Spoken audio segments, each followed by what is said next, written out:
सभी दोस्तों से नमस्ते। हमारे कुसुम लोकगीत चैनल पे आप लोगों का स्वागत है। एक सुनैना ऑफिशियल चैनल पे आप लोगों का स्वागत है। देखिए हम तीनों सहेली एक प्यारा सा छोटा सा बहुत प्यारा गीत है, प्रयागराज के स्नान गीत है। हाँ, देखिए कि दीदी बनाई है, देखिए बहुत प्यारा गीत बनाए हैं।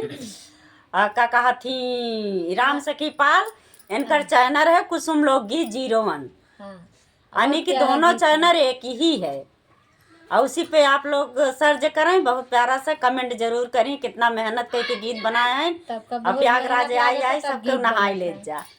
आइए गीत के सुना। हाँ प्रयागराज आई के ना मौका चला जाए, आज शॉर्ट वीडियो जरूर डालब कि मौका चला जाए तो कहूँ हाथ से आएगा। आइए गीत के सुनाती हूँ।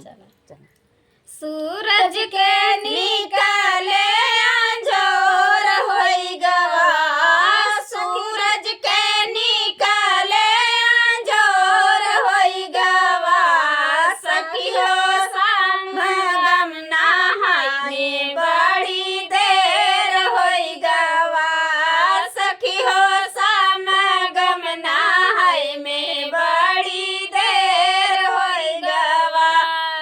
ब्रह्मा नहाने संग विष्णु नहाने, ब्रह्मा नहाने संग विष्णु नहाने, लक्ष्मी के नहाना चमत्कार होई गवा, लक्ष्मी के नहाना चमत्कार होई गवा, सखियो समागम नहाई में बड़ी देर होई गवा, सखियो समागम नहाई में बड़ी देर होई गवा।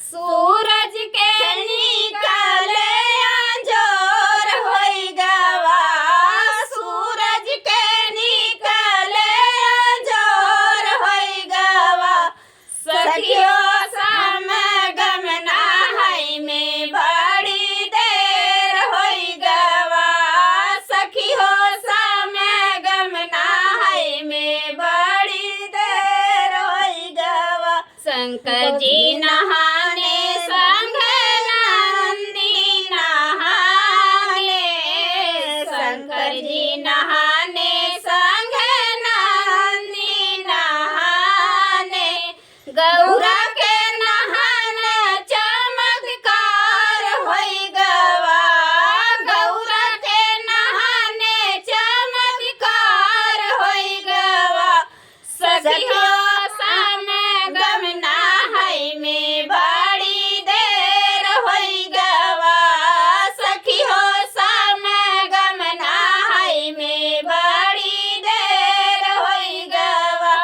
सूरज के निकले अंजोर होई गवा, सूरज के निकले अंजोर होई गवा, सखियो समागम नहाई में बड़ी देर होई गवा, सखियो समागम नहाई में बड़ी देर होई गवा।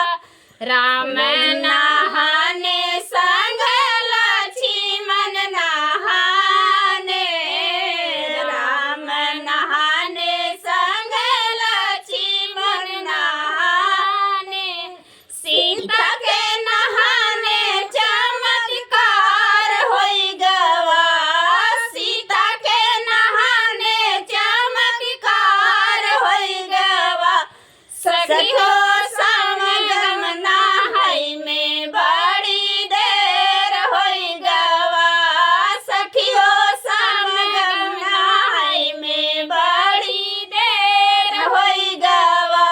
सूरज के निकले अंजोर होई गवा, सूरज के निकले अंजोर होई गवा, सखियो समागम नहाई में बड़ी देर होई गवा, सखियो समागम नहाई में बड़ी देर होई गवा। कृष्ण जी नहाने बलराऊ नहाने, कृष्ण जी नहा